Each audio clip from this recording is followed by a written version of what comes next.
నా ఒక వీడియో చేసిన. సో, బ్లూటూత్ ఇంటర్‌కామ్ గురించి. దానికైతే రెస్పాన్స్ హైలైట్ వచ్చింది భయ్యా. నాకు తర్వాత అర్థమైంది.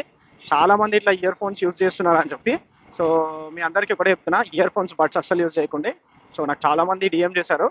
సో, నేనైతే ప్రోడక్ట్‌ని సజెస్ట్ చేశాను కదా! అది వాడండి. మీకు బ్యాటరీ బ్యాకప్ వైస్ గాని, ఛార్జింగ్ అన్నిటికి చాలా బాగుంటది. ఇది ప్రమోషన్ వీడియో అయితే అస్సలు కాదు. నేను వాడుతున్నా కాబట్టి మీకు సజెస్ట్ చేస్తున్నాను. సో, మీరెప్పుడైనా ట్రావెల్ చేసేటప్పుడు సో, ఇది మెయింటైన్ చేయండి. సో, యాస్ ఎ బైకర్‌గా మీరు కొన్ని ఏమంటారు మీకు మీరు రూల్స్ పెట్టుకోవాలి. సో, ట్రావెలింగ్ చేసేటప్పుడు సేఫ్టీ ప్రయారిటీ లాగా. సో, ఇది చాలా ఇంపార్టెంట్ అనమాట. సో, చాలామంది ఇవి చెయ్యరు. బడ్స్ అది ఇయర్ ఫోన్స్ వాడతారు. సో, నేను చూస్తుంటాను కాబట్టి సో, నేను ఆ వీడియో చేశాను. బట్ చాలా మంచి రెస్పాన్స్ వచ్చింది. సో, ఖచ్చితంగా నేనైతే ప్రోడక్ట్ ప్రతి ఒక్కరికైతే డీఎం చేస్తున్నాను. ఇంకా ఎవరికైనా తెలవని వాళ్ళు ఉంటే ఖచ్చితంగా అయితే నాకు డీఎం చేయండి.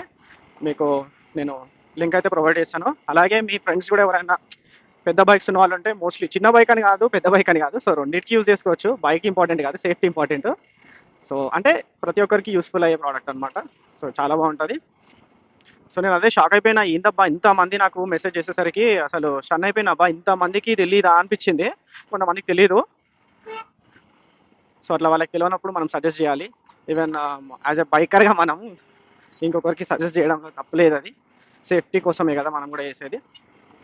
సో, అదనమాట. సో, ఖచ్చితంగా మీకు ఇలాంటి వీడియోస్ ఇన్ఫర్మేషన్ నచ్చితే మన ఛానల్‌ని ఖచ్చితంగా ఫాలో కొట్టయితే లైక్ చేయండి. అలాగే మన యూట్యూబ్ ఛానల్ కూడా ఉంది. సో, వెళ్లి సబ్స్క్రైబ్ కూడా చేసుకుంటారని చెప్పి అనుకుంటున్నాను. సో, ఎళ్ళైతే ఫాలో అండ్ సబ్స్క్రైబ్ కొట్టేసేయండి భయ్యా.